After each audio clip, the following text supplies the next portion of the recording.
Täna on 30. aprill 2025. 15 aastat tagasi või 20 aastat tagasi oli hoki Eestis oluliselt vähem populaarne, kui ta on täna. Üheks põhjuseks, miks see nii on seesama Tondiraba jäähall, kus me praegu seda intervjuud teeme, mis avati Eestis siis suvel 2014 ja sellest sai alguse selline väike positiivne buum, hokibuum eeskätt siin selles piirkonnas, kus siis kohalikud lapsed said hakata oluliselt paremates tingimustes hoki ja ka iluuisutamise trenni tegema. Ja lisaks siis saab siin korraldada väga edukalt rahvusvahelisi võistluseid, mis aitab tuua kohalikku, siis nagu laiema, mitte ainult kohalikku kogukonda, siis nagu Lasnamäe kogukonda, vaid kogu Eesti või võib-olla rohkem Tallinna inimesi hokit vaatama, et nad näeksid, saaksid aru, mis mäng see on. Et tegelikult ju nõukogude ajal, kui me mis siin salata, ei olnud hoki Eestis spordiala number 1, 2 ega isegi 5, ilmselt oli ta kuskil seal saba otsas, keegi teda väga ei teadnud.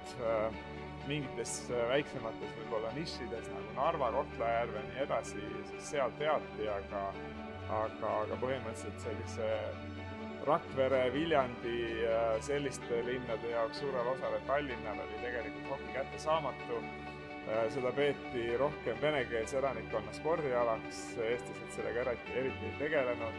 Mina olen siin hea näide, alustasin hoki mängimisega kui ma olin umbes 7-aastane, minu trennis käis lisaks minule veel üks Eesti poiss, ülejäänud kõik olid siis vene rahvusest või vähemalt venekeelsed, kellega me hokit koos mängisime. Ja see on siis tekitanud sellise või ütleme siis,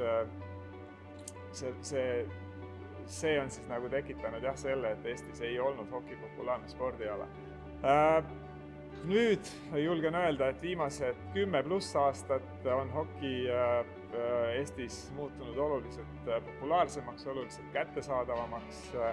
Jäähalle küll ei ole väga palju juurde tulnud, seesama Tondiraba on siin üks positiivne näide. On selliseid inimesi, väga palju selliseid inimesi, kes ei ole kunagi hokit käinud vaatamas, täna nad seda tulevad, teevad, naudivad, saavad sellest positiivse emotsiooni ja see on üks kindlasti väga oluline eesmärk ka meie siis nii-öelda Eesti hokijuhtide jaoks, et tuuagi sellist värsket publikut, kes ei ole hokit näinud, katsunud, tundnud, tuua neid siis siia jäähalli ja panna neid hingama selles hokirütmis. Loodetavasti see viib sinnamaani, et nooremad inimesed hakkavad pidama, kui nad lapsevanemateks saavad, hakkavad pidama hokit ühe võimaliku alternatiivina, kuhu oma laps trenni panna ja nii edasi. Nii et see kõik on selline üks suur asjade jada, mida me siis püüame siin ellu viia ja julgen uhkusega öelda, et Eesti on hoki on Eestis viimase 10 aasta jooksul teinud suure sammu edasi populaarsuse mõttes. Kõige suuremaks probleemiks Eestis täna jääspordialade vaates on jäähallide vähesus. Et tänapäeval enam loodusliku jääga või siis isegi kunstjääga sporti ei tee. Nii et see on nagu kõige suurem probleem. Sa pead olema nagu siis selle lapse ema või isa peavad olema tõsised hokifännid, et nad oleksid täna huvitatud ja valmis oma last viima hokitrenni, kui nad näiteks elavad, ma ei tea, ütleme näiteks Sakus või Peetris. Et jäähallid, lähimad jäähallid on ikkagi mitmete kilomeetrite kaugusel. Igale poole, igasse jäähalli peaks sinu ema või isa siis iga päev või ma ei tea, 3-4 korda nädalas vedama. Ja see tähendab seda, et sa pead olema nagu tõsine fänn, või sinu vanemad peavad olema tõsised fännid, et sa täna satud siis hokitrenni. Ja see nagu on ikkagi kõige suurem piiraja, et me ei saa nagu sellist laiapõhjalist arengut ja vähe on neid õnnelikke, kellel on sellised vanemad, kes tahavad seda teha või siis kes elavad jäähallidele piisavalt lähedal, et neil on võimalus mugavalt trammi, trolli, mis iganes bussiga sõita iseseisvalt jalgrattaga, sõita iseseisvalt treeningule ja saada siis osa või nii-öelda nagu harjutada seda suurepärast mängu. Nii et see on kindlasti kõige suurem nii-öelda piirang, mis meil on. Ja sellest tulenevalt ma saan öelda, et tingimused ei ole kahjuks head.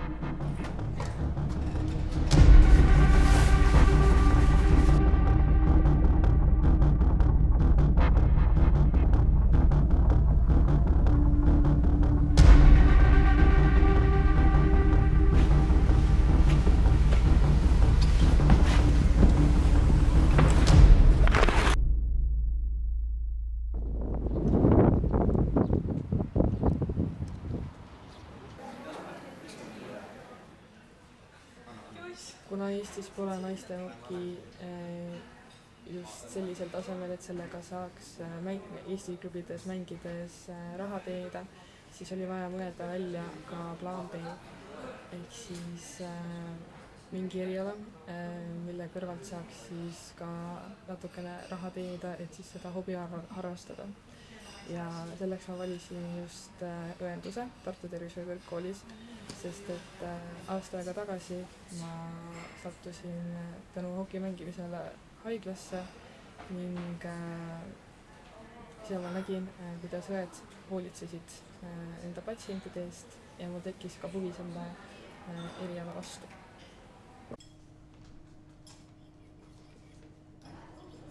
Ma mäletan, kuidas mu vanemad aitasid mulle mu lapsepõlves, et ma saaksin jahokit mängida, sest jahoki on väga kallis spordiala. Näiteks üks käpp maksab umbes 200 €, sellepärast need pidid päris palju tööd tegema. Ja praegu ma pean ise ikka töötama, sest mul on omad tahtmised, mida ma pean ise kinni maksma. Ja sellepärast ma töötangi ja vahepeal on sellised rasked päevad ka, et ma pean kell 8 trennis minema, sest siis peale seda tulen tööle kell 11 ja siis kell 5 lahkun tööst ja lähen siis trennise samamoodi.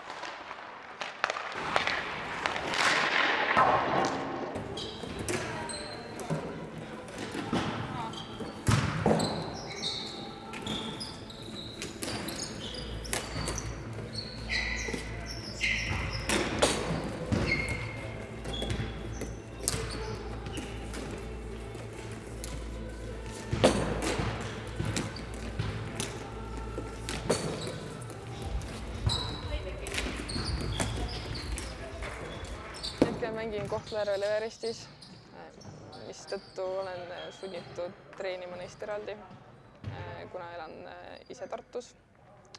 Ja ma tean, et ma ei ole selles osas ainuke. Olen pidanud harjuma ka uute tingimustega, et teen nii-öelda kuiva trenni, käin jooksmas, jõusaalis ja ka saalijooki-trennis.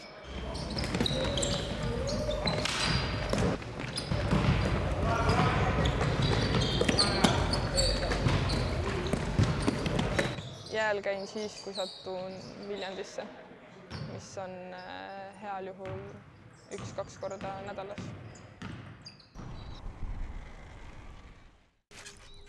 Давай. Я трики. Трики. Ова. И.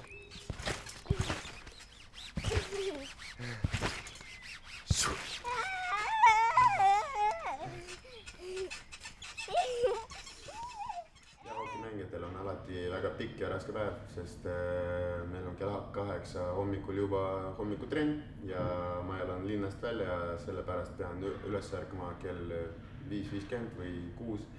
Kohe lähen külma duši alla, see on ainuke asi, mis päästab mind hommikul.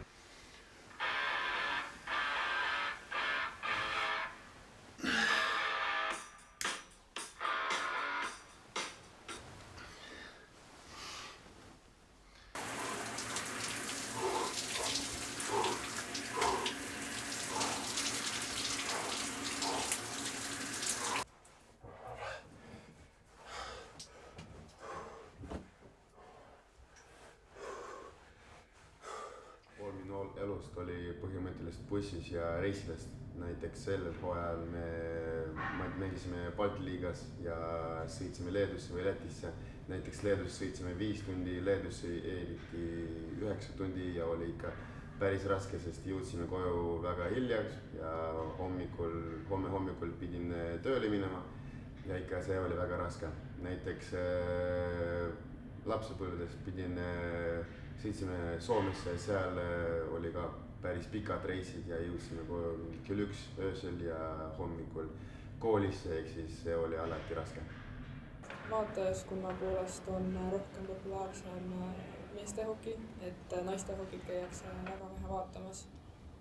Finaalidesse tuldi rohkem vaatama muidugi, aga üldiselt kui meestemängudel on tribüünid rahvast täis, siis naistemängudel on hea päev, kui sa saad isegi pool tribüüni rahvast täis. Eestis hoki mitte kunagi ei olnud kõige populaarsem sport, aga praegu kindlasti rohkem inimesi on huvitatud selles ja tulevad kaasa oma mõnede meeste kondistega või lihtsalt meeskondaga. Ja hoki sportlaste elu on päris karm ja raske. Täpselt samamoodi nagu see spordiala üldse.